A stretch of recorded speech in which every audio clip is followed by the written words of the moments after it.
নবীজি বলেন, কোন মহিলার যদি সন্তান পৃথিবীতে আসে, প্রথমে যেহেতু পানি দেখা যায়, এরপরে রক্ত, এরপরে সন্তানের মাথা। বিশ্ব নবী বলেন, যদি পানি এসে যায় আর এই সমস্ত অবস্থায় যদি মনে হয় যে নামাজের সময় হয়ে গেছে, তোলার ভেতরে এই মহিলাকে বিছিয়ে দাও, বলো যে নামাজ পড়। এত বড় গুরুত্বপূর্ণ একটা ফরজ বিধান, নামাজ মাফ নেই, আর আপনি হেলায় খেলায় নামাজ নষ্ট করেন। মুসা আলাইহিস সালামের একটা কাহিনী পড়ছিলাম তাফসিরে। রব্বুল আলামিন ডাক দিয়ে বলেন, মুসা, ওই যে বাজারে একজন কর্মকার আছে, কামার, লোহা পিটিয়ে সোজা করে, এর জান্নাতের সুসংবাদ দাও, আমি তার উপরে খুশি হয়ে গেছি। হযরতে মুসা আলাইহিস সালাম তিনি আবেগপূর্ণ নবী ছিলেন, কিছু শুনলেই খালি প্রশ্ন করতেন। একবার তাকে আল্লাহ লাঠির কথা বলেছিলেন, তিনি 14টা কথা আল্লাহকে শুনিয়েছেন। অমা তিলকা বিয়ামিনিকা ইয়া মুসা, তোমার ডান হাতে কি ওটা? তিনি তো বলতে পারতেন ক্বালা হিয়া আসা, এটা লাঠি না। একটা একটা করে বর্ণনা করছেন, এটা লাঠি, এটা দিয়ে আমি ছাগলের পাতা পেড়ে খাওয়াই, ভর দেই, মাঝে মাঝে আমি রাস্তা চলি, কত কিছু বলতেছে। আল্লাহ বলেন, থামো, আমি তোমারে বলতে বললাম হাতে কি, বলতে পারতে লাঠি, এত কথা বলা লাগে?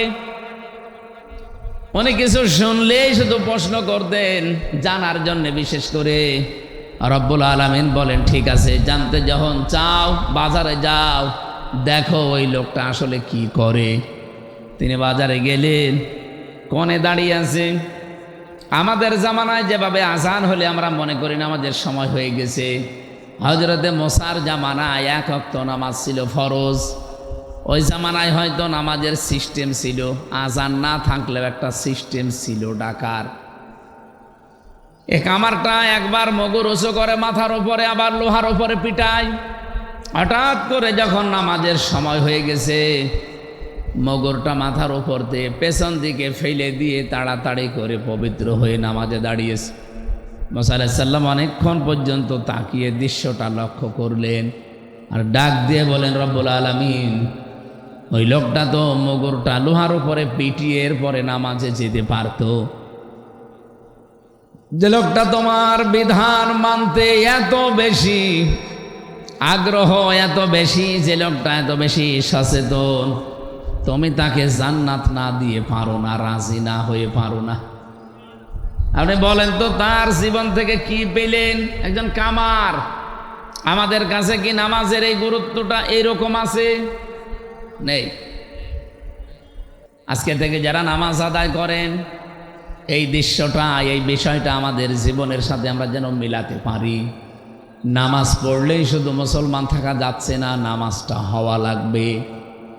আর নামাজ যতক্ষণ পর্যন্ত আপনার কলবের সাথে না মিলবে, এ কলবটা যায় নামাজের এই কতটুকু জায়গা, এদিকে 2.5 হাত, এদিকে 1.5 হাত, এতটুকু জায়গার ভেতরে যখন আপনার মন থাকবে, এদিকে ওদিকে যাবে না, তখন আপনি নামাজের সেজদায় আনন্দ পাবেন। জেলখানায় 3 বছর আমার ফাঁসির কন্ডেম সেলে, প্রথমে তো আয়না ঘরে, এরপরে কন্ডেম সেলের ভেতরে 24 ঘন্টা তালা লাগিয়ে রেখেছিল। জীবনের এই 34 বছর বয়সে এই 3টা বছর আমি যেভাবে কাটিয়েছি, এই 1.5-2 বছর বাইরে এসে এই দুনিয়ার চাকচিক্যে পড়ে আমার মনে হচ্ছে ওই 3 বছর আমি আল্লাহর ইবাদতে ছিলাম। গভীর রজনীতে আমি সেজদা দিয়ে যে মজা পেয়েছি, এখনো সেজদা দেই, কিন্তু ওই মজাটা এখন আর হয় না। রাত 2টা-3টার সময় 1.5 পারা, 2 পারা, 3 পারা পর্যন্ত নামাজে তেলাওয়াত করে আধা ঘন্টা, 45 মিনিট, 1 ঘন্টা আমরা এক একটা সেজদায় পড়ে থাকতাম। ওই সময় দেখেছি এমনিতেই চোখ দিয়ে অঝোর নয়নে পানি আসতো। আর এমন একটা মজা, এমন একটা আলাদা স্বাদ আমি সেজদায় পেয়েছিলাম, ফাঁসির ওই কন্ডেম সেলের ভেতরে, বাইরে 1.5 বছরেও এখনো পাইনি। আপনি একটু লম্বা সেজদা দিয়ে দেখেন, কলবটা হাজির নাজির করে যদি সত্যি আপনি সেজদা দিতে পারেন, আমার তো মনে হয় যারা মন থেকে নামাজ আদায় করা আরম্ভ করবে, ওই মানুষগুলোকে বোম মারলেও তারা সেজদা থেকে বিরত হবে না। আজকে থেকে সিদ্ধান্ত নেওয়া লাগবে, সাতক্ষীরাবাসী বহু অত্যাচার জুলুম নির্যাতনের শিকার হয়েছেন। আমার তো মাঝে মাঝে মনে হয় আল্লাহ পাক যদি বাংলাদেশের 64 জেলার মানুষকে ইমানের পরীক্ষার উপরে এই মাজলুম অবস্থা থেকে জান্নাত দেওয়া আরম্ভ করে, 1 নম্বরে সাতক্ষীরা দিয়ে আরম্ভ করবে, এরপরে চাঁপাইনবাবগঞ্জ, এরপরে চট্টগ্রাম, আমাদের কুষ্টিয়া আছে কিন্তু অনেক পরে, কারণ আমরা বেশিরভাগই তো ছিলাম পিরাই আরামে। বড় বড় আল্লাহর অলিগুলো আল্লাহ কুষ্টিয়ায় দিয়েছে, হাসানুল হক ইনু, মাহবুবুল আলম হানিফ, সব আল্লাহর অলি না? কিন্তু এই সমস্ত জেলার বিষয়গুলো আমরা যেহেতু দেখেছি, এই জন্য অনেক ভালোবাসি আপনাদেরকে ইমানের কারণে। চাঁপাইনবাবগঞ্জ, সাতক্ষীরা শুনলে আমরা এমনিতেই নরম হয়ে যাই। এই মানুষগুলোকে আহ্বান জানাচ্ছি, কিয়ামতের ময়দানে সর্বপ্রথম আমার আল্লাহ যেটার হিসাব আরম্ভ করবে তার নাম কিন্তু সালাত বা নামাজ। আউয়ালু মা ইউহাসাবু বিহিল আবদু ইয়াউমাল কিয়ামাতিস সালাহ। কিয়ামতের দিন সর্বপ্রথম আল্লাহ যে আমলের হিসাব আরম্ভ করবে কাজের, তার নাম নামাজ। এজন্য আজকে থেকে সিদ্ধান্ত নিয়ে যাবেন, জীবনে কোনো দিন আমি নামাজ আর বাদ দেব না। যদি দাঁড়িয়ে পড়তে না পারেন বসে পড়বেন, বসেও যদি না পারেন আপনি শুয়ে পড়েন। কিন্তু যদিও মাসলাটা নিয়ে মতভেদ আছে, আমি তারপরেও বলছি, চেয়ারে নামাজ পড়া পারো তো পক্ষে ঠিক না। এই এলাকায় হয়তো সব নেই। আপনাকে চেয়ারম্যানই করতে গেছেন, আল্লাহর সামনে যদি দাঁড়িয়ে থাকতে না পারেন বসেন, গোলামের মতো বসবেন। এটাও যদি আপনার শরীরে না কোলায় শুয়ে পড়েন, এটাও যদি না পারেন ইশারায় পড়বেন। চেয়ারে বসে বসে পা ঝোলানো লাগবে। কোথায় পেয়েছেন আপনি? আপনি কি মাননীয় প্রধানমন্ত্রীর সামনে বসেছেন? আপনি বসেছেন যার সামনে, তার মর্যাদা জানেন। ওমা কদারুল্লাহ হাক্কা কদরিহি ইন্নাল্লাহা লাকাবিয়্যুন আজিজ। কোনদিন শুনেছেন এই আয়াতের মর্মবাণী? আল্লাহ বলেন, না আমার বান্দা বান্দিরা আমি আল্লাহর যে ক্ষমতা এই অনুযায়ী আমাকে বিশ্বাস করে না। কিয়ামতের দিন এই সাতবক আসমান আর জমিন পুরাতন কাপড়ের মতো আমার এই হাতের ভেতরে আমি গুটিয়ে ফেলবো। কত বড় বিশাল ক্ষমতার মালিক আমার আল্লাহ, আমাদের মাথায় ধরবে না। এই জন্য বলছি না, রব্বুল আলামিন এত বড় পাওয়ার নিয়ে আপনার সামনে দাঁড়িয়ে আর আপনি তার পায়ে সেজদা দেবেন না। চেয়ারে বসে বসে আপনি চেয়ারম্যানই করছেন।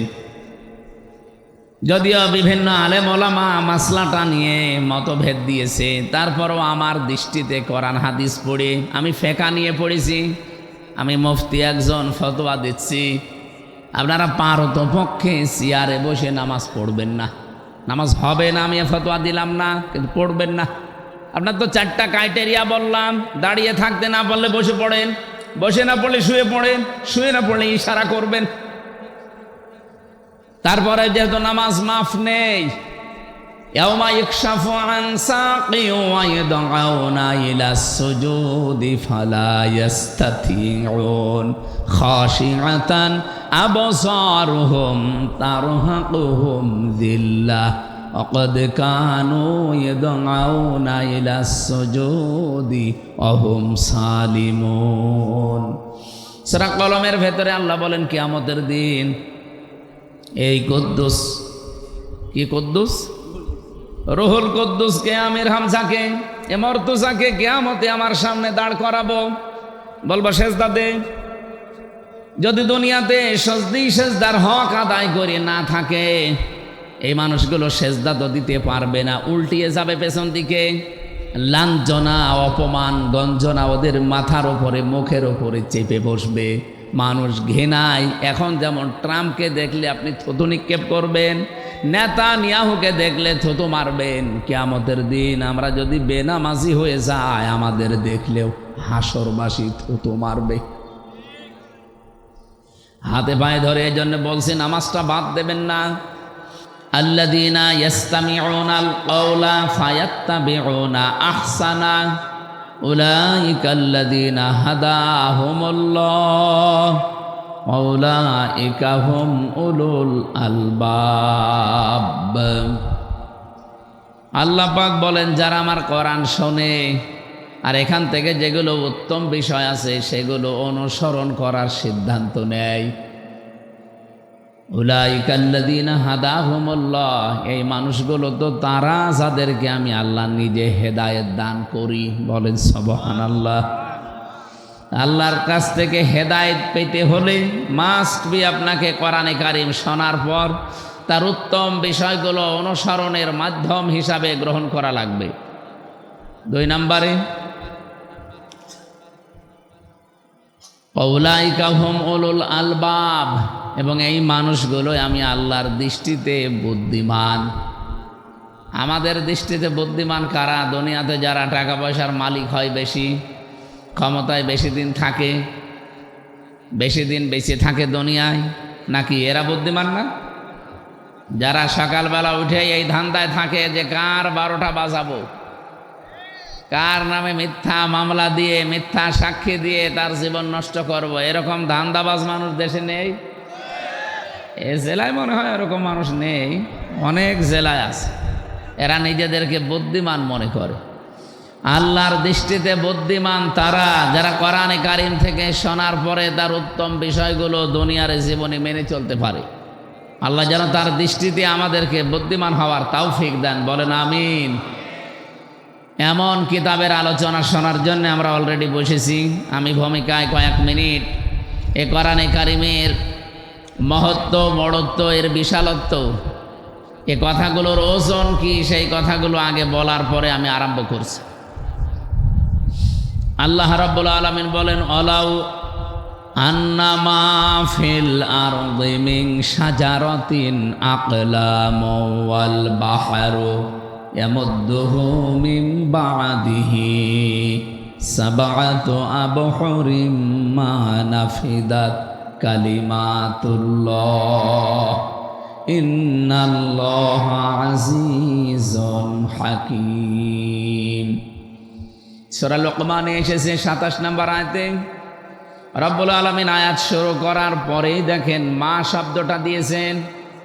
এখানে যারা অন্তত আলেম আছেন তারা বুঝবেন, ইন্না বা আন্নার পরে যদি মা আসে তাহলে বাংলা অর্থ দাঁড়ায় কেবলমাত্র, শুধুমাত্র, একমাত্র, হবেই হবে, এইটাই, এই জন্যেই। এরকম 33টা অর্থ আছে। আলাউ আন্না মা ফিল আরদি মিন শাজারাতিন আকলামু ওয়াল বাহার। আল্লাহ তাআলা আলাউ আন্না দিয়েও যদি ফিল আরদি বলতেন তাও আমরা অর্থ করতে পারতাম, যারা আলেম আমরা আছি। তো মা দিয়ে আল্লাহ এমন গ্যারান্টি দিয়েছেন কেবলমাত্র, শুধুমাত্র, প্রকৃতপক্ষে, এই জন্যেই, সত্যই তামাম পৃথিবীতে যত গাছগাছালি আছে, এই সুন্দরবন সহ, আমাজন জঙ্গলের গাছ সহ, এ গাছগুলো যদি কেউ কলম বানিয়ে ফেলে, পৃথিবীতে যত সমুদ্র আছে এর সাথে যদি আরও 7টা সমুদ্রের পানি যোগ করে কেউ লিখতে আরম্ভ করে কালি বানিয়ে, রব্বুল আলামিন বলেন হয়তো একদিন সব কালি শেষ হয়ে যাবে। আমি কোরআনে যত নিয়ামতের কথা দিয়েছি আমার কথা লিখে শেষ করা যাবে না। মা নাফিদাত কালিমাতুল্লাহ, আমি আল্লাহর কালামগুলো ছোট্ট ছোট্ট শব্দে আমি আল্লাহ তোমাদেরকে জানিয়েছি, কিন্তু এত ব্যাখ্যা এর ভেতরে লুকিয়ে রেখেছি। আজ 1500 বছর চলছে, কত মানুষ কতভাবে তাফসির লিখেছে। আমার এই ছোট্ট জীবনে প্রায় 42টার উপরে তাফসির আমার দেখা অলরেডি সুযোগ হয়েছে। দেশে বিদেশের বিভিন্ন লাইব্রেরিতে এখনও মনে হয় কোরআনের কোনো আয়াতের তাফসির পড়তে গেলে কেবলমাত্র পড়ছি এই মনে হয়। এমনকি বিশ্বের ভেতরে যত মুফাসসির আজ পর্যন্ত 1500 বছরে পার হয়ে গেছে, কোনো মানুষ আজ পর্যন্ত বলতে পারে না যে আমি যে তাফসির লিখেছি হক আদায় হয়ে গেছে, আর লাগবে না। قل لو كان البحر مدادا لكلمات ربي لنفد البحر قبل أن تنفد كلمات ربي ولو جئنا بمثله مددا রব্বুল আলামিন সূরা কাহফের 109 নম্বর আয়াতে আমাদেরকে জানিয়েছেন, নবী আপনি বলেন, আল্লাহু কানাল বাহারু মিদাদান লিকালিমাতি রব্বি লানাফিদাল বাহারু ক্বাবলা আন তানফাদা কালিমাতু রব্বি। এখানে ওই একই কথা আল্লাহ রিপিট করলেন, যদি সমুদ্রের পানিগুলো সব কালি করে কেউ লিখতে আরম্ভ করে, আমার বর্ণনা লেখার আগেই পানিগুলো সব কালিগুলো শেষ হয়ে যাবে। আমি আয়াতগুলো যখন ব্যাখ্যা পড়ি ভাবি, বিশ্বের বড় বড় লাইব্রেরিতে আমি কম যাইনি, বড় বড় দেশের বড় বড় লাইব্রেরিগুলো আমি ঘুরেছি, ভিজিট করে দেখেছি কত কিতাব সেখানে। মালয়েশিয়া ইন্টারন্যাশনাল বিশ্ববিদ্যালয়ে যে লাইব্রেরি আমি পেয়েছি, আমারও বিশ্ববিদ্যালয় আছে কুষ্টিয়াতে, এর চাইতে কমপক্ষে 10 ডবল বড় হবে। আপনার কোনো কিতাব যদি খুঁজতে হয় কম্পিউটারে সার্চ দেবেন, বলবে অমুক তলায় অমুক র্যাকের উপরে অমুক নাম্বার লাইনে ওই জায়গায় পাওয়া যাবে, যান। তাছাড়া আপনি যদি মনে করেন ওই কিতাবটা আমি খুঁজতে যাই, এমনি বন বন করে শুধু ঘুরবেন, জীবনেও খুঁজে পাবেন না। এই যে লক্ষ লক্ষ কিতাব, কত মানুষ থিসিস করছে, গবেষণা করছে, সেগুলো সব জমা হচ্ছে বছরের পর বছর। এতগুলো বিষয় থাকার পরে আমি আশ্চর্য হয়েছি, সবার উপরে আল্লাহর কোরআন এভাবে রেহালের উপরে রেখে দিয়েছে।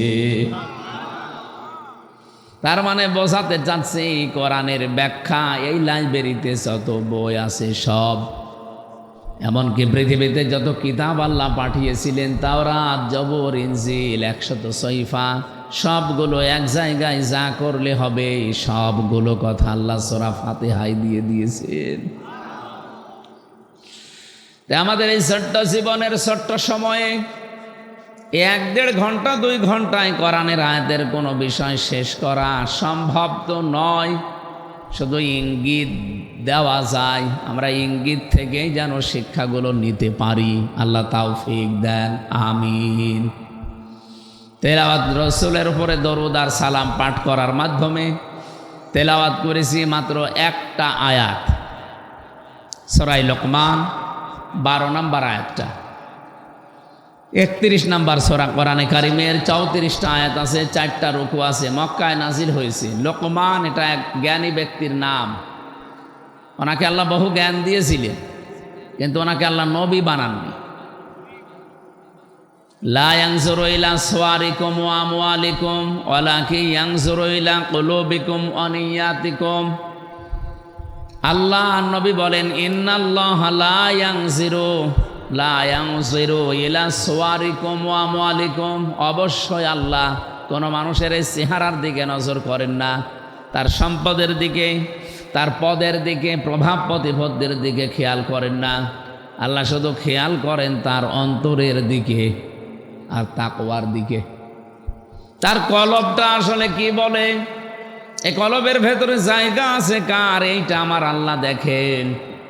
হযরতে লোকমানের যে চেহারার বর্ণনা তাফসিরে পড়েছি, এখন বললে আপনারই কেমন যেন লাগবে। এই পৃথিবীতে আমি 3 জন কালো মানুষের জীবনী পড়েছি। তাদের জীবনী পড়তে গিয়ে পেয়েছে যে এত কালো মানুষ পৃথিবীতে আল্লাহ মনে হয় আর পাঠাননি, আর পাঠাবে কিনা তাও জানি না।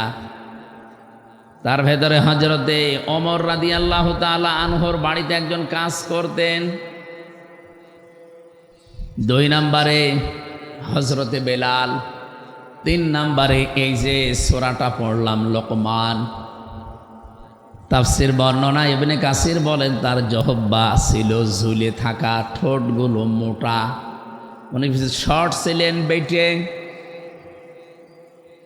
চুলগুলো কোকড়ানো ছিল। চেহারার বর্ণনা যেটা বললাম, হাড়ের তলা তো দেখেছেন, এও তো দেখতে ভালো লাগে, এর চাইতেও কালো ছিল, কুচকুচে। চেহারার যে বর্ণনা দিলাম, একবার শোনার পরে আর একবার দেখতে মন চাবে। অথচ আল্লাহর দরবারে তার মর্যাদা এত বেশি আল্লাহ দিয়েছেন। রব্বুল আলামিন বলেন, ওয়ালাকাদ আতাইনা লুকমানাল হিকমাতা আনিশকুর লিল্লাহ। অবশ্যই আমি লোকমানকে জ্ঞান দিয়েছিলাম, হিকমা দান করেছিলাম, আর তাকে বলেছিলাম আমার শুকরিয়া আদায় করো। আমায় ইয়াশকুর, যে ব্যক্তি শুকরিয়া আদায় করবে, ফাইন্নামা ইয়াশকুরু লিনাফসি, সে তো কেবলমাত্র শুধুমাত্র তার নিজের জন্যেই শুকরিয়া করে। আমান কাফারা ফাইন্নাল্লাহা গনিয়্যুন হামিদ। কোনো মানুষ যদি মুখ ফিরিয়ে নেয়, কুফরি করে, আল্লাহর নিয়ামত পাওয়ার পরে গোপন করে রাখে, সেজন্য জেনে রাখে আমার আল্লাহ মুখাপেক্ষিহীন, প্রশংসিত। এটা বাংলা অর্থ ছিল। সূরা লোকমানের ভেতর থেকে আমি যতগুলো তথ্য পেয়েছি, আমি যদি কোনো জায়গায় কথা বলি 1 ঘন্টা, কমপক্ষে তার উপরে আমার 20 ঘন্টার উপরে পড়াশোনা করা থাকে। আজকের এই তেলাওয়াতকৃত আয়াতে এত তথ্য আমার মাথার ভেতরে আছে, 1-1.5 ঘন্টা না, আমার সারা জীবনে বললেও শেষ করা সম্ভব না, এত কথা আছে। আল্লাহ যেন খুব অল্প সময়ে ডেলিভারি দেওয়ার তৌফিক দান করেন, বলেন আমিন। বলেন তো, লোকমান আলাইহিস সালাম উনি নবী ছিলেন না, কিন্তু আলাইহিস সালাম বলা লাগে তাকে। চেহারার যে বর্ণনা শুনলেন, আমি কি আরেকবার বর্ণনা দিলে আপনার ভালো লাগবে? এই রকম মানুষটার মর্যাদা আল্লাহর কাছে এত বেশি, তিনি দুনিয়ার জীবদ্দশায় 4000 নবীর সাক্ষাৎ পেয়েছিলেন। 4000। তিনি তার জীবনীতে আমি পড়েছি 4000 নবীর সাক্ষাৎ শুধু পাননি, এই 4000 নবীর খেদমত তিনি করেছিলেন। প্রশ্ন আসতে পারে, উনি কয় বছরই বেঁচে ছিলেন, এত নবীর সাক্ষাৎ পেলেন? পৃথিবীতে আল্লাহ নবী পাঠিয়েছেন প্রায় 1,24,000, মতান্তরে 2,24,000। এত নবী আর রসুলের ভেতরে হযরতে লোকমান সাক্ষাৎ পেয়েছিলেন 4000 নবী আর রাসূলদের। তিনি প্রত্যেকের খেদমত করে 8টা জিনিস দুনিয়াতে তিনি অর্জন করেছিলেন। এ কোরআনে কারিমে আমার আল্লাহ 8টা জিনিস কোরআনে ছড়িয়ে দিয়েছেন। হযরতে লোকমান বলেন, 8টা জিনিস আমি সব নবী রাসূলের খেদমত এই যে 4000 নবীর কাছ থেকে পেয়েছি। কিয়ামত পর্যন্ত যারা দুনিয়াতে আসবে, তারাও যদি 8টা বিষয় অনুসরণ করে চলতে পারে, তারাও চিরন্তন হয়ে যাবে। হযরত লোকমান উনি বিদায় নিয়েছে কত হাজার বছর আগে, অথচ এখন সূরা লোকমান পড়লে মনে হয় ওই লোকটা এখনো বেঁচে আছে। পৃথিবীতে 200 কোটির ওপরে মুসলমান। আমার মনে হয় হযরত লোকমানকে নাম শুনলে তার জন্য দোয়া করে না এরকম মুসলমান নেই। কারণ আল্লাহ পাক তাকে কোরআনে কারিমে চিরন্তন করে দিয়েছেন। তার যে উপদেশ বাণীগুলো তিনি তাম পৃথিবীর সব মানুষকে উদ্দেশ্য করে দিয়েছেন তা না, দিয়েছিলেন তার সন্তানকে উদ্দেশ্য করে। রব্বুল আলামিন তার সন্তান হযরত লোকমান তার সন্তানকে এমন কথাগুলো জানিয়েছেন। আল্লাহ এত বেশি খুশি হয়ে গেছেন যে কোরআনে কারিমের মতো এরকম মহা একটা কিতাব, যে জায়গায় আল্লাহ তার নামে 34টা আয়াত বিশিষ্ট একটা সূরা লোকমান পুরাটা নাযিল করেছেন। আপনি সূরা নাম দেখবেন, সূরা মুহাম্মদ আছে, সূরা ইউনূস আছে, সূরা ইউসুফ আছে। এই যে নাম বলছে এগুলো সূরা ইব্রাহিম আছে, সূরা হুদ আছে, সূরা নূহ আছে, এগুলো সব নবীদের নাম। হযরত লোকমান নবী হিসাবে নির্বাচিত হতে পারেননি, কিন্তু তিনি এমন জ্ঞান অর্জন করে জ্ঞানটা কাজে লাগিয়েছিলেন। রব্বুল আলামিন বলেন, এই জ্ঞান কাজে লাগানোর কারণে আমি আল্লাহ তাকে চিরন্তন করে রেখেছি। তিনি যে 8টা বিষয় তাম পৃথিবীর মানুষকে জানাতে চেয়েছেন, ওই 8টা বিষয় আমাদেরকে এখন অর্জন করা আবশ্যক ও কর্তব্য আমি মনে করি আমাদের দরকার। দলমত আদর্শ আমাদের আলাদা থাকতেই পারে, কোরআন যেহেতু সবাই আমরা পড়ি, পড়লেও সূরা লোকমান আমাদের পড়া লাগে, এজন্য সবার জন্যে সূরা লোকমানের এই 8টা বিষয় প্রযোজ্য। 1 নম্বরে আল্লাহ বলেন আমি তাকে জ্ঞান দিয়েছিলাম। এই যে জ্ঞানটা, এটা আমার আল্লাহ পাক তার বান্দা হযরতে লোকমানকে দান করার পরে, লোকমান আলাইহিস সালাম সহ যত মানুষ তারা দুনিয়াতে জ্ঞান পেয়েছে, তারা জ্ঞান পাওয়ার পরে বিনয়ী হয়ে গেছে। আমরা অনেকে জ্ঞান পাই, কিন্তু জ্ঞান পাওয়ার পরে বিনয়ী হওয়ার পরিবর্তে অহংকারী হয়ে যায়। আমি আজকে একটা ভিডিও দেখছিলাম, 2 জন শিক্ষিত মানুষ মাঝি তাদেরকে নিয়ে যাচ্ছে একটা নৌকা দিয়ে, ডিঙ্গি নৌকা দিয়ে পার করে। মাঝ বরাবর যাবার পর ওনারা 2 জন তো সাঁতার জানে না, ঢেউ যখন উঠেছে নৌকা বা ডিঙ্গি টলমল করে। আল্লাহ রসুলের দোহাই দিয়ে, বাবা মায়ের কিরা দিয়ে, কসম দিয়ে বলছে, মাঝি ভালো করে চালান, আপনি আমাদের মা, আপনি আমাদের বাবা। হয়ে কথাগুলো বলছিল। আমি বারবার ওই লোকটার মুখের দিকে তাকিয়ে দেখি, লোকটা চোখ মুখতেছে, তার মানে কাঁদতেছে। জীবনের মায়া যখন ভেতরে এসে গেছে, লোকটা কেঁদে ফেলেছে। এতগুলো কথা 2-3 মিনিট বলার পর আস্তে আস্তে নৌকা যখন তীরে একেবারে ভিড়ে গেছে, লাফ দিয়ে ডাঙ্গায় নেমে এবার মাঝিকে গালিগালাজ আরম্ভ করিস, তুই এত দেরি করলি কেন? সে মা বাবা তোলে গালি। আমার ভিডিওটা 4-5 মিনিটের হবে। এই দৃশ্যটা দেখার পরে আমার মনে হচ্ছে বাংলাদেশের অনেক জ্ঞানী মানুষ, শিক্ষিত মানুষের সাথে এটা আজ মিলে যাচ্ছে। কি কাকতে মিনতি করেছিল মানুষেরা বলেন তো? যে মানুষগুলোর প্রশংসা যে 18 মাস ধরে আপনি করলেন, তাদের জীবন দেওয়ার জন্যে, বীরত্ব গাথার জন্যে কত কিছু বলে তাদেরকে আকাশে তুলে দিলেন, অথচ এই মানুষগুলো এখন পুরাটা চোখ উল্টিয়ে ফেলেছে। জ্ঞান পেলে মানুষ বিনয়ী হয়, এটা জ্ঞানের প্রথম বৈশিষ্ট্য। কিন্তু যারা আজ জ্ঞান পেয়ে বিনয়ী না হয়ে আজ পুরাটা চোখ উল্টিয়ে অহংকারী হয়ে গেছেন, আল্লাহর কসমে জ্ঞানী শয়তানের মতো আপনাকে ডোবাবে। এজন্য আমার প্রথম কথা ছিল, শুধু ঈমান আনলে আর জ্ঞান অর্জন করলেই সম্মান বাড়বে না, জ্ঞানের ওপরে কাজ করা লাগবে। আপনার জ্ঞান কি ওইটা বলে? যে মানুষগুলোর জন্য আজ আমির হামজা এই সাতক্ষীরার আশা শুনি অন্তত এই ময়দানে হাজারো মানুষের সামনে কথা বলতে পারছে। আপনি কোনোদিন কল্পনা করেছেন এই 17 বছরে? আমি তো সাতক্ষীরার নামও মুখে আনতে ভয় পেতাম, কারণ এটা বাংলাদেশের দ্বিতীয় কারবালা। এমন কোন জুলুম অত্যাচার নেই এই 17 বছরে এই জেলায় হয়নি। আমরা শুনেছি, দেখেছি, মানুষের বাড়ি ঘর বোল্ডোজার দিয়ে ভেঙে দিয়েছে। কে কথা বলেন না কেন? এগুলো সব সাক্ষী। 2 জন অলরেডি এই ইউনিয়নে শাহাদত বরণ করেছে সালেমের বিরুদ্ধে। আল্লাহ তাদেরকে শাহাদতের সর্বোচ্চ মাকাম দান করেন। শহীদ আব্দুল সালাম, আর একজন কি জানেন? শহীদ জাভেদ। এই মাঠে জানাজা হয়েছিল, আল্লাহ তাকে জান্নাতের সর্বোচ্চ মাকাম দান করেন, আমিন। কোরআনে কারিমে সূরা নমল 19 নম্বর পারায় আছে।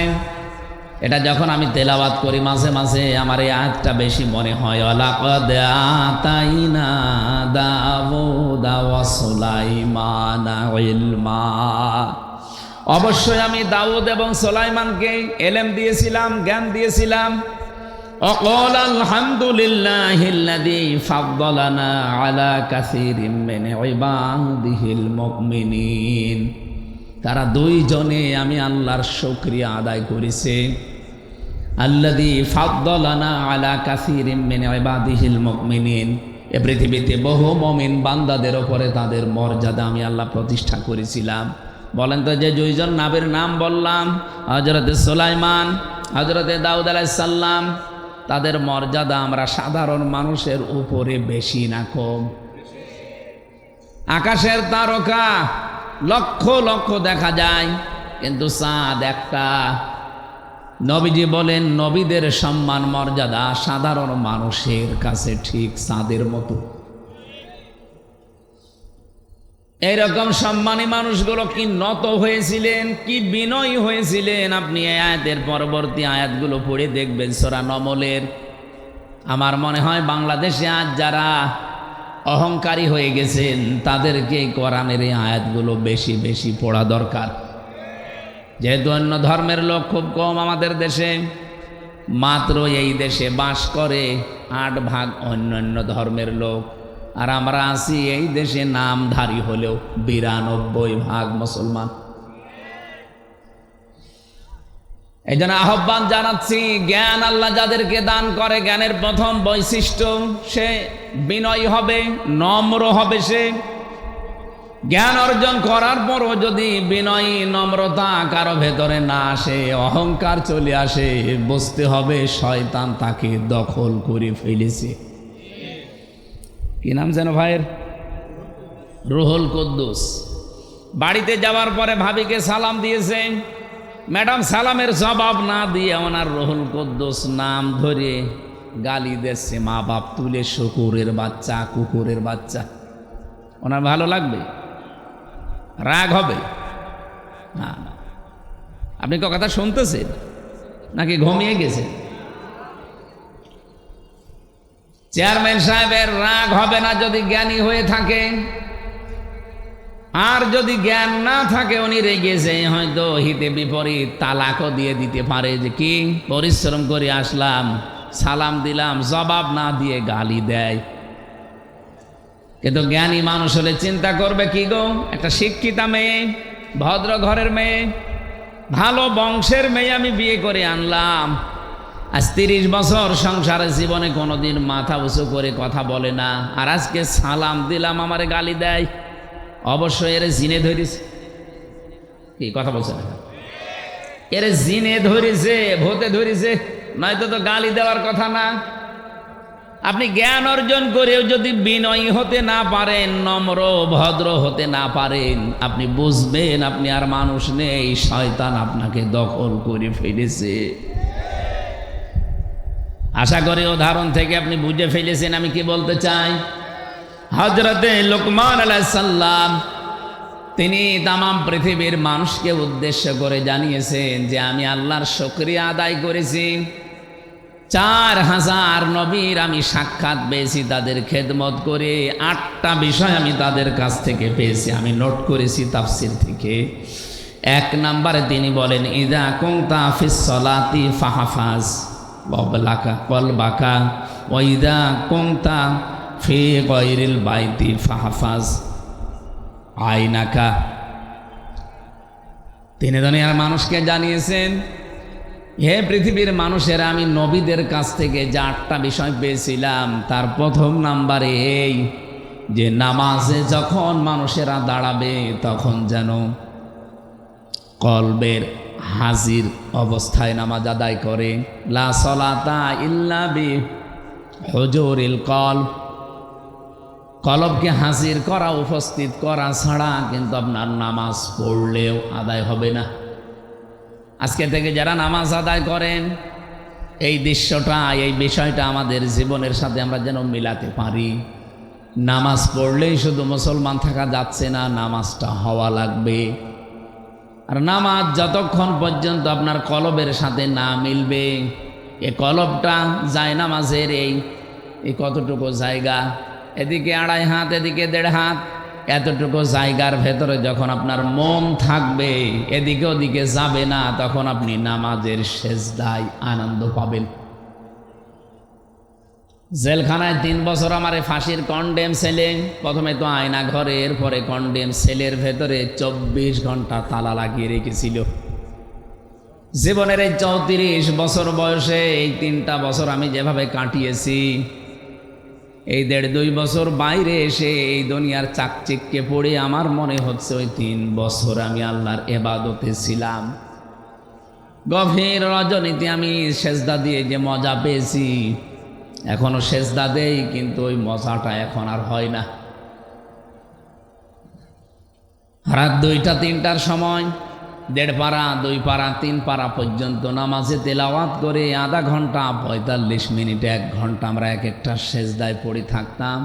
ওই সময় দেখেছি এমনিতেই চোখ দিয়ে অঝোর নয়নে পানি আসতো। আর এমন একটা মজা, এমন একটা আলাদা স্বাদ আমি সেজদায় পেয়েছিলাম, ফাঁসির ওই কন্ডেম সেলের ভেতরে, বাইরে 1.5 বছরেও এখনো পাইনি।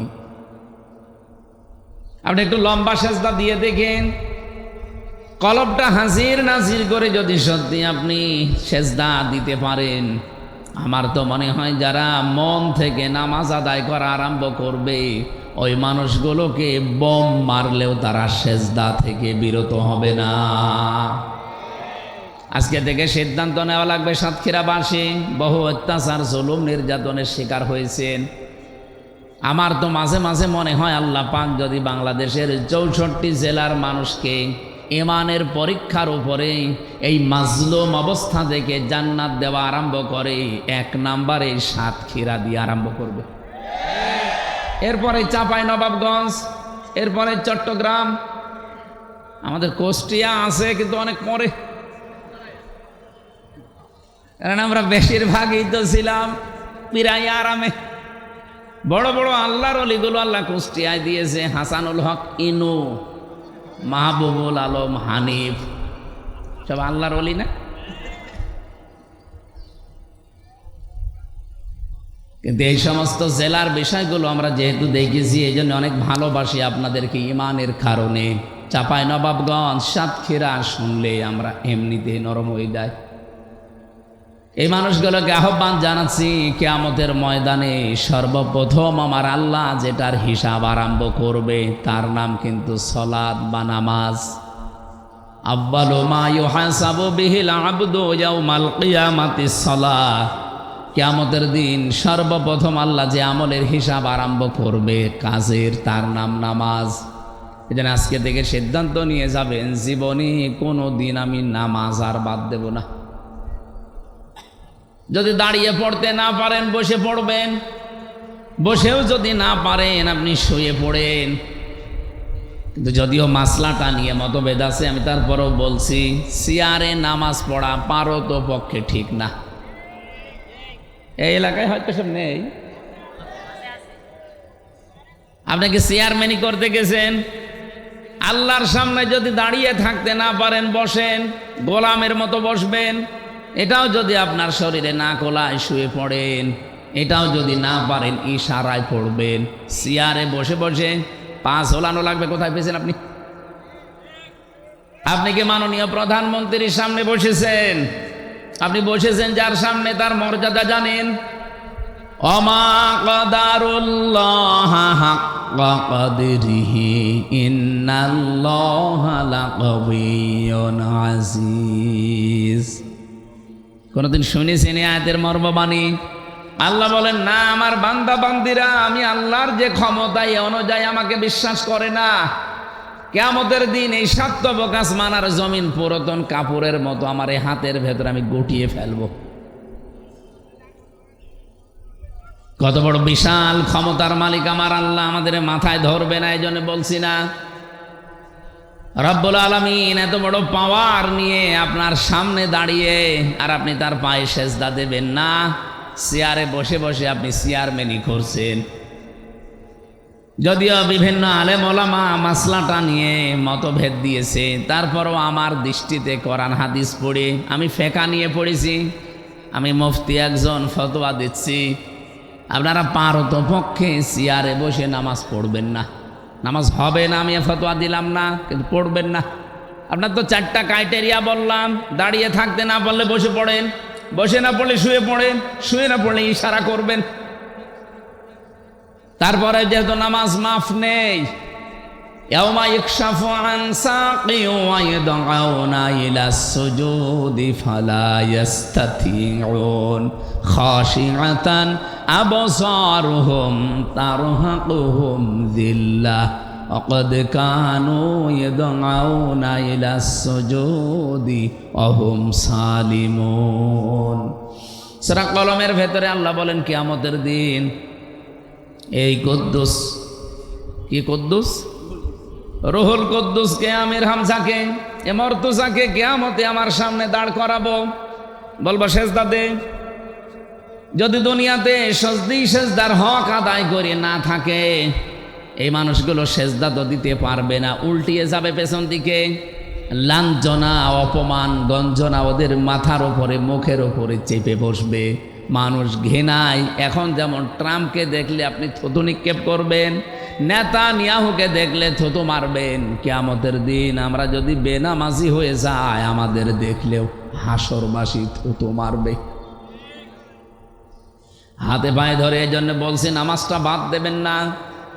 নবীজি বলেন কোন মহিলার যদি সন্তান পৃথিবীতে আসে, প্রথমে যেহেতু পানি দেখা যায়, এরপরে রক্ত, এরপরে সন্তানের মাথা, বিশ্ব নবী বলেন যদি পানি এসে যায় আর এই সমস্ত অবস্থায় যদি মনে হয় যে নামাজের সময় হয়ে গেছে, তোলার ভেতরে এই মহিলাকে বিছিয়ে দাও, বলো যে নামাজ পড়।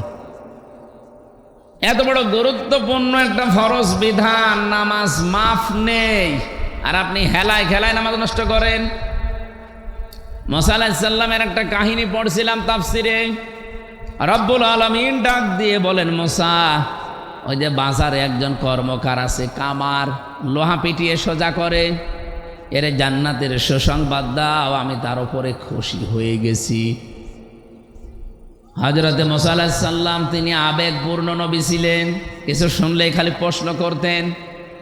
একবার তাকে আল্লাহ লাঠির কথা বলেছিলেন, তিনি 14টা কথা আল্লাহকে শুনিয়েছেন। অমা তিলকা বিয়ামিনিকা ইয়া মুসা, তোমার ডান হাতে কি ওটা? তিনি তো বলতে পারতেন ক্বালা হিয়া আসা, এটা লাঠি না। একটা একটা করে বর্ণনা করছেন, এটা লাঠি, এটা দিয়ে আমি ছাগলের পাতা পেড়ে খাওয়াই, ভর দেই, মাঝে মাঝে আমি রাস্তা চলি, কত কিছু বলতেছে। আল্লাহ বলেন থামো, আমি তোমারে বলতে বললাম হাতে কি, বলতে পারতে লাঠি, এত কথা বলা লাগে? অনেক কিছু শুনলেই শুধু প্রশ্ন করতেন, জানার জন্য। বিশেষ করে রব্বুল আলামিন বলেন ঠিক আছে, জানতে যখন চাও বাজারে যাও, দেখো ওই লোকটা আসলে কি করে। তিনি বাজারে গেলেন, কোণে দাঁড়িয়ে আছে। আমাদের জামানায় যেভাবে আজান হলে আমরা মনে করি নামাজের সময় হয়ে গেছে, হযরতে মুসার জামানায় 1 ওয়াক্ত নামাজ ছিল ফরজ। ওই জামানায় হয়তো নামাজের সিস্টেম ছিল, আজান না থাকলেও একটা সিস্টেম ছিল ডাকার। এ কামারটা একবার মগুর উঁচু করে মাথার উপরে, আবার লোহার উপরে পিটায়। হঠাৎ করে যখন নামাজের সময় হয়ে গেছে, মগরটা মাথার উপর দিয়ে পেছন দিকে ফেলে দিয়ে তাড়াতাড়ি করে পবিত্র হয়ে নামাজে দাঁড়িয়েছে। মুসা আলাইহিস সালাম অনেকক্ষণ পর্যন্ত তাকিয়ে দৃশ্যটা লক্ষ্য করলেন, আর ডাক দিয়ে বলেন, রব্বুল আলামিন, ওই লোকটা তো মগরটা লোহার উপরে পিটিয়ে এরপরে নামাজে যেতে পারত। যে লোকটা তোমার বিধান মানতে এত বেশি আগ্রহ, এত বেশি, যে লোকটা এত বেশি সচেতন, তুমি তাকে জান্নাত না দিয়ে পারো না, রাজি না হয়ে পারো না। আপনি বলেন তো তার জীবন থেকে কি পেলেন? একজন কামার।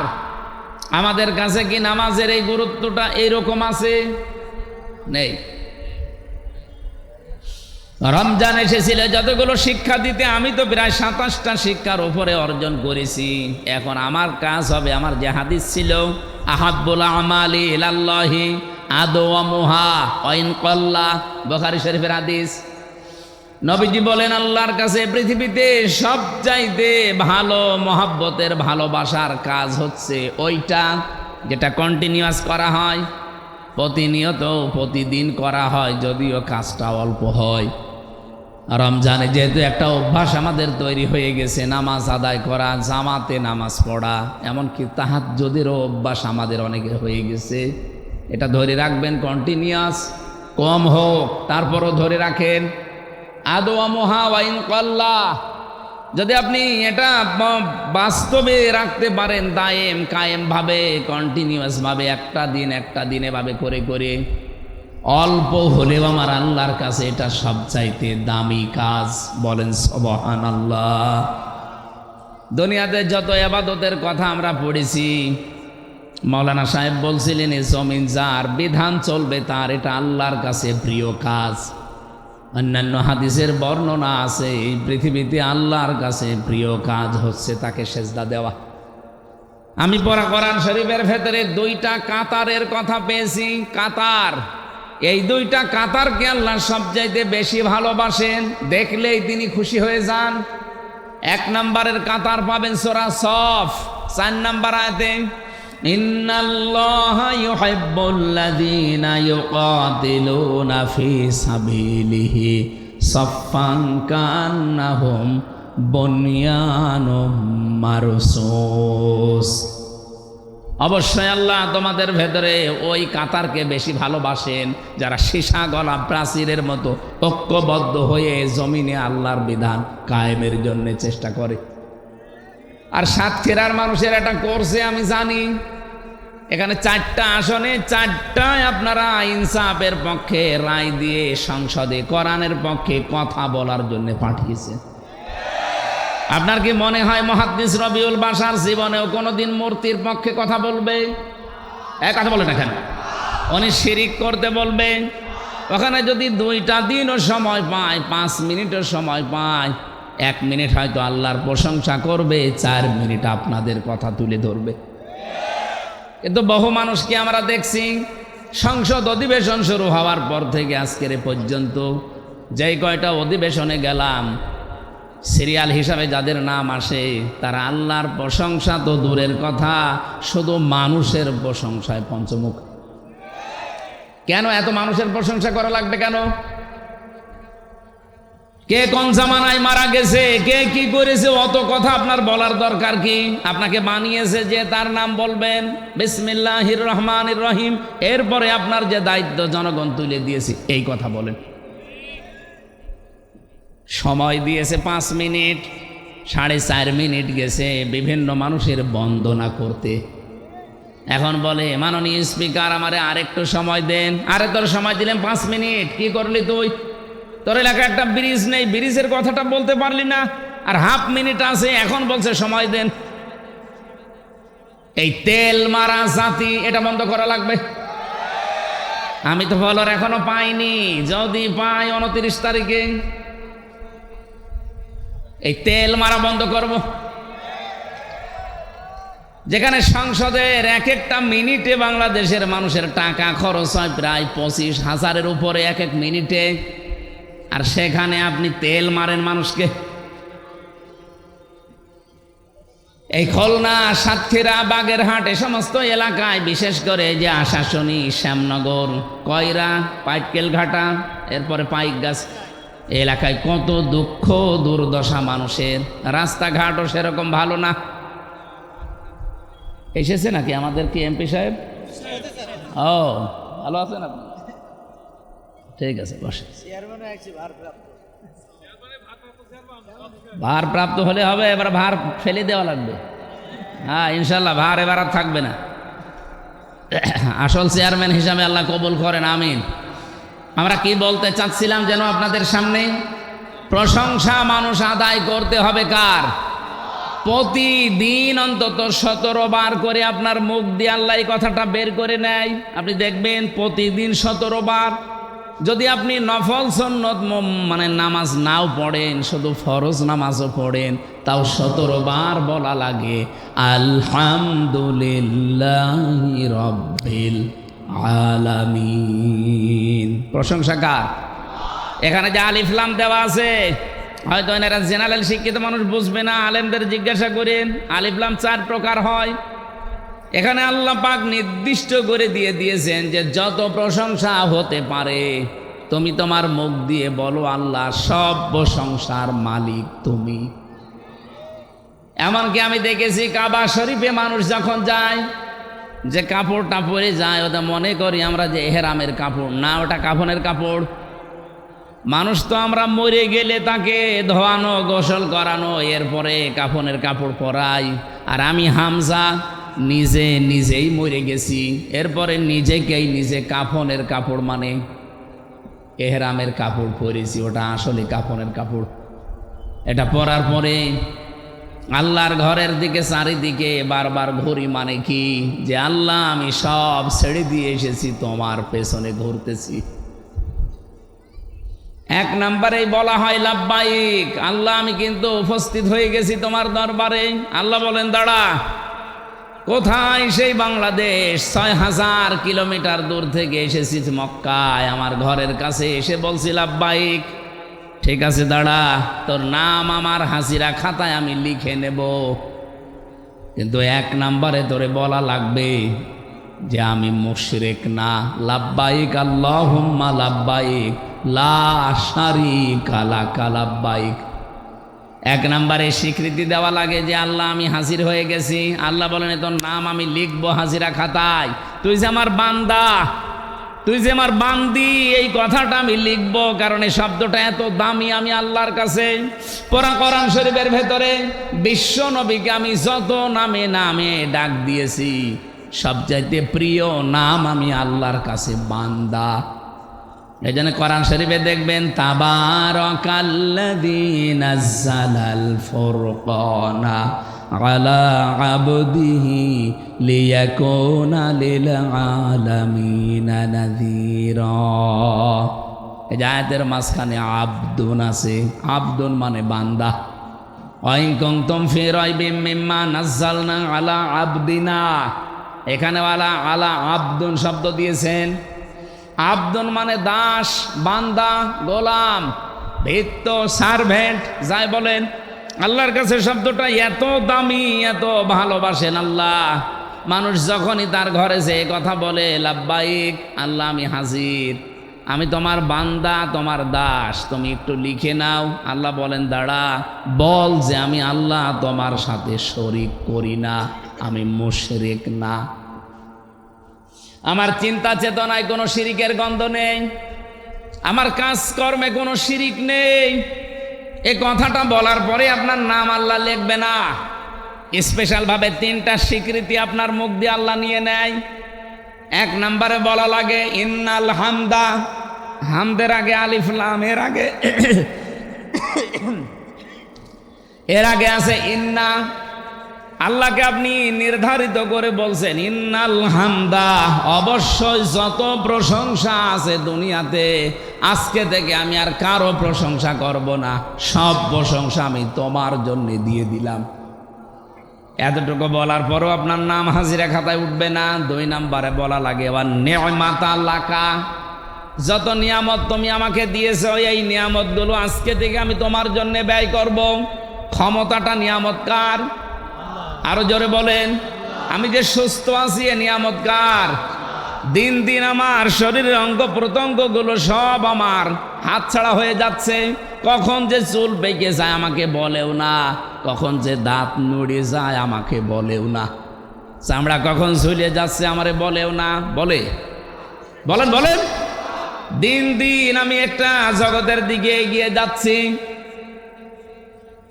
রব্বুল আলামিন আমাকে স্মরণ করিয়েছে যে এই যে কয়দিন সুস্থ আছো এটা কিন্তু একটা নিয়ামত, এই নিয়ামতটাও কাজে লাগাবে আমার জন্য, এটা বলা লাগে নি'মাতা লাকা। 3 নম্বরে বলা হয় অল মুলক, হে আল্লাহ আমি যদি রাজ্য রাজনীতি দুনিয়াতে কিছু করে থাকি, আমি কথা দিয়ে গেলাম এখন থেকে তোমার জন্য করব। কত বড় গুরুত্বপূর্ণ কথা আপনি 3টা আল্লাহর সামনে বলেন, টের পান। আমার মাঝে মাঝে আজ বাংলাদেশের বিভিন্ন নেতাদের বক্তব্য শুনলে আফসোস লাগে, আল্লাহ এরা অধিকাংশই তো হাসি, এ বলে এসেছে কি আর করছে কি। 10 মিনিট কথা বললে 8 মিনিট আপনি মানুষের প্রশংসা করেন। কেন প্রশংসা আমার আল্লাহর করা যায় না? আপনি যে কথাটা বলতে পারেন, আপনি কোনোদিন চিন্তা করেছেন? বিজ্ঞান এখন তথ্যটা দিয়েছে, এক একটা কথা এই মুখের গহ্বর থেকে বের হতে, এখানে যে জায়গাটা পাচ্ছেন এখানে 27টা ধাক্কা লাগে, এরপর একটা কথা তৈরি হয়। আমি যখন বিজ্ঞান ভিত্তিক তাফসীরগুলো পড়ি মাঝে মাঝে আমার মনে হয় আল্লাহ 27টা স্তর এখান থেকে পার করার পরে একটা কথা মুখ দিয়ে বের হচ্ছে, আর কোরআন হাদিসের ব্যাখ্যা হচ্ছে প্রতিটি স্তরে একজন করে ফেরেশতা বসে আছে। এই যে এই কোনার মুরব্বী থেকে শুরু করে এখানে যারা আমরা আছি, উনি ওসি সাহেবের কাছে, উনি মুরব্বীর কাছে, উনি চেয়ারম্যান, উনি আমার কাছে, আমি মর্তজা ভাইয়ের কাছে, এভাবে দিতে দিতে 27 নাম্বার জায়গায় যে যার কাছে দায়িত্বে আছে উনি মুখের এই জায়গা দিয়ে কথাটা যখন বের করে দেবে, বের করে দেওয়ার আগে যার কণ্ঠের সাথে এই কথাটা মিলবে সেই আকারে কথাটা বের করে দেয়। সবার কথায় যদি আল্লাহ একরকম করে বের করে দিত, আমার মনে হয় চেয়ারম্যানের বাড়িতে গেলে আমি জোতা পিটা খেতাম। ম্যাডাম তো মনে করতো আমার মনে হয় লোকই এসেছে, অথচ লোক তো ওনারটা না অন্যেরটা, মারামারি হইতো না। শুধু কণ্ঠের এই স্বরটাকে আমার আল্লাহ এই 27টা স্তরের ভেতরে কম্পিউটার থাকলে আপনাদেরকে আমি দেখাতে পারতাম, এমন সুন্দরভাবে সিস্টেম করে দেখাচ্ছে। সর্বশেষ জায়গায় যখন কথাটা বের করে দেয় ফেরেশতারা, আপনার মতো আমির হামজা পৃথিবীতে একটা দুইটা না কোটি কোটি আছে। কার কণ্ঠ দিয়ে কোন আওয়াজ দিয়ে কোন স্তরে কথাটা বের হলে তার কণ্ঠের সাথে মানাবে, মানানসই হবে, আল্লাহ ওই রকম কণ্ঠ করে কথাটা বের করে দেয়। বলেন সুবহানাল্লাহ। নামাজের ভেতরে দাঁড়িয়ে 17 বার আপনার মুখ থেকে স্পেশাল ফতোয়া আল্লাহ বের করে নিচ্ছে প্রতিদিন, আলহামদুলিল্লাহি রাব্বিল আলামিন। আমি হযরত লোকমানের কথা বলছিলাম, উনি বলেছে নামাজের ভেতরে মনটা তৈরি করো, এটা আমি 4000 নবীর থেকে পেয়েছি। আপনাদেরকে আমি এই উপদেশটা দিয়ে গেলাম যে যেখানেই নামাজ আদায় করেন না কেন নামাজের ভেতরে মন তৈরি করেন। কিয়ামতের দিন যে বিশাল কঠিন অবস্থা আল্লাহ বানাবে, মেয়ে লোকের পেট ফেটে সন্তান বের হয়ে যাবে, শিশু বাচ্চাকে তার মা মনে রাখবে না। এই কঠিন অবস্থায় আল্লাহ পাক যে 7 প্রকার মানুষকে তার আরশের ছায়ায় মাছের কলিজা দিয়ে খাবার খাওয়াবে, তার অন্যতম একটা প্রকার আছে যে মানুষের কলব সব সময় আল্লাহর ঘর মসজিদের সাথে লটকানো থাকে। তার মানে নামাজের জন্য যার মনটা অস্থির থাকে। নামাজের ভেতরে আমাদের মন তৈরি করা লাগবে খুশু আর খুজু দিয়ে। আমরা নামাজ অনেকেই পড়ছি, কিন্তু নামাজের ভেতরে আমাদের মনটা থাকে না, মন চলে যায় অন্যদিকে। এমনকি নামাজের ভেতরে অনেকে মাছের ঘেড়ের হিসাব করে। কথা বলছে না কেন?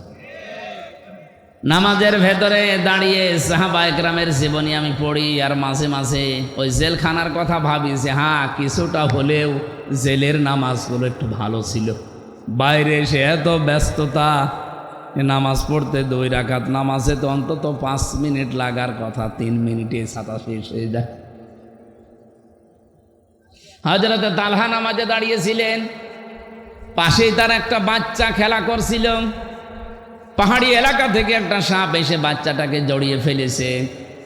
হযরতে তালহা নামাজে আসেন, এজন্য তিনি খেয়াল করেননি, তেলাওয়াত মত্ত ছিলেন। স্ত্রী দৃশ্য দেখলেন যে স্বামী নামাজে আছে, এই জন্য ডাকেন নাই। আশপাশ থেকে লোকজন ডাক দিয়ে সাপটাকে মেরে বাচ্চাটাকে বিপদমুক্ত করে বসে আছে। নামাজের পরে হইচই পড়ে গেছে। হযরতে তালহা নামাজ শেষ করার পরে জিজ্ঞাসা করলেন স্ত্রী, এতগুলো মানুষ বাড়ির ভেতরে কি করে? স্ত্রী বলছে সুবহানাল্লাহ, স্বামী আপনি এতগুলো ঘটনা সব ঘটে গেল, কিছু টের পাননি। আপনি নামাজে থাকাকালীন আমি দেখেছিলাম একটা বাচ্চা সাপ জড়িয়ে ফেলেছে। লোকজন ডাক দিয়ে সাপটাকে মেরে আমি বাচ্চাটাকে বিপদ মুক্ত করে বসে আছি। এতগুলো কাজ আপনার সামনে হইচই পড়েছে, আপনি কিছুই টের পেলেন না। হযরতে তালহা বলেন স্ত্রী নামাজের ভেতরে তেলাওয়াতে আল্লাহর সাথে কথা হচ্ছিল। আমি যখন বলছিলাম আলহামদুলিল্লাহি রাব্বিল আলামিন, আমার আল্লাহ যেন জবাব দিচ্ছেন সাদ্দাকতা ইয়া আবদি, আমার বান্দা সত্য কথা বলছে। তার মানে এই কথাটা তার জীবনের সাথে মিল আছে। ও আল্লাহ বাদে অন্য কারো প্রশংসা করে না। আমি যখন আর রহমানির রহিম পড়েছি আমার আল্লাহ জবাব দিচ্ছিলেন। যতগুলো কথা বলি আল্লাহ জবাব দেয়। নামাজের ভেতরে মন এদিকে ওদিকে চলে গেলেও নামাজ আর নামাজ থাকে না। আপনারা নামাজ আরম্ভ করবেন খুশু খুশু নিয়ে। আমি 2 নম্বরে পেয়েছি, হযরতে লোকমান বললেন, পৃথিবীর মানুষেরা 4000 নবীর কাছ থেকে আমি খেদমত করে এই শিক্ষাটা পেয়েছি যে কারো বাড়িতে যদি কেউ প্রবেশ করে যেন উকি ঝুঁকি না দেয়। অনেক মানুষের মন দেখবেন এরকম আছে, কারো বাড়িতে বেড়াতে গেলে শুধু উকি ঝুঁকি দেয়। এই এলাকায় মানুষ নেই এরকম। স্বামী স্ত্রী কোনো ঘরে যদি থাকে, কোনো মানুষ যদি দরজা জালানার ফাঁকা দিয়ে এদিক ওদিক করে তার দিকে তাকায়, নবীজি বলেন সীসা গরম করে অথবা সুচ গরম করে ও চোখ সেলাই করে দাও। কোরআনে কারিমে জানিয়েছেন আল্লাহ সূরা, এটা নূরের ভেতরে আছে 26 নম্বর আয়াত, সম্ভবত 27 নম্বর আয়াত। ইয়া আইয়ুহাল্লাযীনা আমানু লা তাদখুলু বুয়ুতান গায়রা বুয়ুতিকুম হাত্তা তাস্তানিসু ওয়া তুসাল্লিমু আলা আহলিহা। হে ঈমানদারেরা, নিজের বাড়ি হোক আর অন্যের বাড়ি হোক, আগে অনুমতি নিবা, সালাম দিবা, এরপর প্রবেশ করবা। আমাদের আজ পারিবারিক জীবনে, সামাজিক জীবনে এই আয়াতটা পালন হয় না। আমরা সামাজিক জীবনে, পারিবারিক জীবনে যদি এটা একটু ফলো করার চেষ্টা করি, আমার মনে হয় পরিবারেই সালাম দেওয়ার প্রচলন, অনুমতি নেওয়ার এই সিস্টেম আসলে অনেক পরিবারে অনেক গোনা কমে যাবে। বিশেষ করে আমার কাছে যেটা ধরা পড়েছে, আমি জানি না আপনার সাথে মিলবে কিনা, বহু মানুষ আছে বিবাহের পরে 1 বছর 1.5 বছর 2 বছর নিজের স্ত্রী ভালো লাগে, এরপরেই দেখবেন নিজের বউ আর ভালো লাগে না। অন্যের বউ দেখলেই কেমন যেন মন আনচান করে।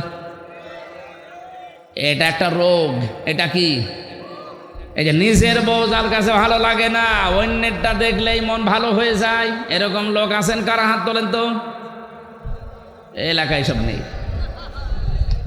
তারপরেও যদি কোনো রোগী থাকেন, আপনার রোগের জন্য আল্লাহ একটা ঔষধ দিয়েছেন, মাত্র 1 মাস পালন করবেন, আমি গ্যারান্টি দিয়ে যাচ্ছি, আল্লাহর কসম, আপনার বউ আপনার কাছে অন্যের বউ দেখলে যেমন লাগে তার চাইতেও বেশি ভালো লাগবে। নাকি বলবো না? আল্লাহ পাকের ঔষধ, উল্লিল মুমিনিনা ইয়াগুদ্দু মিন আবসারিহিম ওয়া ইয়াহফাযু ফুরুজাহুম যালিকা আযকা লাহুম। হে নবী, আপনি মুমিন পুরুষদেরকে বলেন তারা যেন পরনারীর থেকে চক্ষুকে নিম্নগামী করে রাখে। 2 নম্বরে তাদের লজ্জাস্থানের হেফাজত করে। শুধুমাত্র একটু শক্ত হয়ে দেখেন যে আল্লাহর যেহেতু নিষিদ্ধ, আমি কোনো পর নারীর দিকে তাকাবো না। যদি একেবারে বাধ্য না হয় আমি তাকাবো না। 2 নম্বরে আমার লজ্জা স্থানটা আমি একটু হেফাজত করে রাখবো। চেষ্টা করলেই পারা যাবে। শয়তানের সাথে যুদ্ধে লিপ্ত হওয়া লাগবে। মন নামে যে শয়তানটা আপনাকে ধোঁকা দিচ্ছে, সব সময় একটু শক্ত হওয়ার চেষ্টা করেন। মাত্র 1 মাস চেষ্টা করেন। যালিকা আযকা লাহুম। আল্লাহ বলেন এইটাই পবিত্রতম ঔষধ পন্থা। ইন্নাল্লাহা খাবীরুম বিমা ইয়াসনাউন। তোমরা যা করো আমার আল্লাহ যেহেতু সব জানে। এই কথাটা যে মানুষটা সব সময় মনে রেখেই 2টা ঔষধ আজকে থেকে খেতে পারবেন, 1 মাসের ভেতরে দেখবেন নিজের বউ দেখলে অন্যের বউর সাথে ভালো লাগবে। এখানে ওকে ঝোঁকে মারার এই সিস্টেম বন্ধ করা লাগবে। আজ হাজারো পরিবারে বিভিন্ন জায়গায় যে পরকীয়া প্রেমে, এ শুধু মেয়ে লোকের মামলা নিতে ওসি সাহেবরা মানে হাঁপ লেগে যাচ্ছে তাদের। আপনি থানায় যেয়ে দেখবেন 100টার প্রায় 70টা মেয়েলি কেস আর 30টা জমি জায়গা নিয়ে ঝামেলা। আমাদেরকে একটু স্বস্তিতে কাজ করতে দিতে হলে আমাদের কোরআনের এই আয়াতগুলো আমাদের ব্যক্তি, পরিবার, সমাজ আর রাষ্ট্রে পালন করা লাগবে। আল্লাহ পাক আমাদের নিজেদেরকে হযরত লোকমানের এই যে 2 নাম্বার উপদেশ তিনি যা দিয়েছেন নবীদের কাছ থেকে পেয়েছেন, এটা মেনে চলার তৌফিক দেন, বলেন আমিন। 3 নাম্বারে পেয়েছি যে খাবার খেলে সব খেয়ে ফেলবেন না। খাবার দিয়েছে 4-5 রকম তরকারি, যেটা আপনার রুচি নেয় ভালো লাগে সেটা দিয়েই খাবার শেষ করেন, একেবারে সবগুলো মরণের খাওয়া খেয়ে শেষে আর পেটে জায়গা নেই, হজম হওয়ার মতো কায়দা নেই, শেষে গ্যাস্ট্রিক আলসার বিভিন্ন রোগ আপনার শরীরে বাসা বাঁধে। উনি বলেন আমি নবীদের কাছ থেকে এইটা পেয়েছি। প্রতিটি নবীকে আমি এই 4000 নবী দেখেছি, প্রত্যেকটা নবীর বুক ছিল বড়, পেট ছিল ছোট। আর আমরা নবীর এমন উম্মত, আমাদের বুক নেই, শুধু পেট। এরকম মানুষ নেই?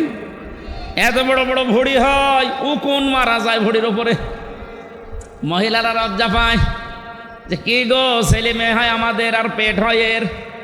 কি ভুঁড়ি, আখেরি ভুঁড়ি বানিয়েছে। 4000 নবীর জীবনী উনি বলছেন যে একটা নবীরও আমি ভুঁড়ি বড় পাইনি, পেট প্রত্যেকের ছোট ছিল। আর প্রতিটি নবীর বুক ছিল বেশ ওসারও বড়। একটাই মাত্র কারণ, তারা খাবার খাওয়ার সময় 3টা বিষয় লক্ষ্য করতেন। এই পেটটাকে 1 ভাগ খাবার, 1 ভাগ খালি, আর হজম হওয়ার জন্য 1 ভাগ পানি দিতেন। আমি সহ প্রত্যেকে যদি এটা মেনে চলতে পারি, আমাদেরও বুক ইনশাল্লাহ বড় হবে, পেট ছোট হবে। 4 নাম্বারে উনি বলেন কথা বললে হিসাব করে বলা দরকার। আজ বাংলাদেশের হাজারো মানুষ শুধুমাত্র ধরা খায় এই কথা হিসাব করি না বলার কারণে। 18 মাস আগে যা বলেছিল 18 মাস পরে কিন্তু সেটা আর বলছে না, পুরা উল্টিয়ে গেছে। তার মানে কথা হিসাব করে বলা যায় না। আপনি যেটা মানতে পারবেন না সেটা বলতে যান কেন? হযরত লোকমান বলেন আমি নবীদের কাছে এইটা পেয়েছি, তাও 4000 নবীর কাছে এইটা ছিল। তারা কথা বলতেন খুব হিসাব করে। আপনি এক কথা বললেন চাচা এরশাদের মতো, আবার বিকালে যে পস্তাবেন না থুক্কু আমি বলি নাই, না এরকম করা যাবে না। কথা দরকার হয় বলবেন না, শুনবেন বেশি, চুপ থাকবেন। মান সমাতা না যা, যারা চুপ থাকে তারা নাজাত পেয়ে যায়, বলেন সুবহানাল্লাহ। উনি বলেন আমি 5 নাম্বারে 2টা, 5 আর 6 নাম্বার বলেন আমি এই 2টা বিষয়কে অর্জন, আর 7 আর 8 এই 2টাকে বর্জন। নবীদের কাছ থেকে 2টা আমি অর্জন করেছি, আর 2টা আমি বর্জন করেছি। অর্জন করেছি এটা যে সব সময় আল্লাহকে সঙ্গে রাখা লাগবে। কাকে? 2 নাম্বারে সব সময় কবরের চিন্তাটা মাথায় থাকা লাগবে, তাহলে আপনার আর মানুষের সম্পদ আত্মসাৎ করা জীবনেও হবে না। 7 নাম্বারে পেয়েছি দুনিয়াকে মহব্বত বর্জন করা লাগবে। 8 নাম্বারে পেয়েছি নিজেকে অহংকার মুক্ত করার চেষ্টা করতে হবে। হযরত লোকমানকে আল্লাহ জ্ঞান দিয়েছিলেন, তিনি জ্ঞান অনুযায়ী এগুলো অর্জন করে দুনিয়ার মানুষকে তিনি শুনিয়েছেন। তিনি যদি না মানতেন তাহলে এই কথাগুলো আমাদের আসর হতো না। তিনি মেনেছেন, দুনিয়ায় আমল করেছেন, কাজ করেছেন, এই জন্যে তার কথাটা শুনলেই আমারও এখন মানতে মনে চাচ্ছে। আপনার চাচ্ছে না? বলেন বলেন। আল্লাহ আমাদেরকে এই 8টা উপদেশ 4000 নবী থেকে যিনি পেয়েছিলেন মেনে চলার তৌফিক দেন, বলেন আমিন।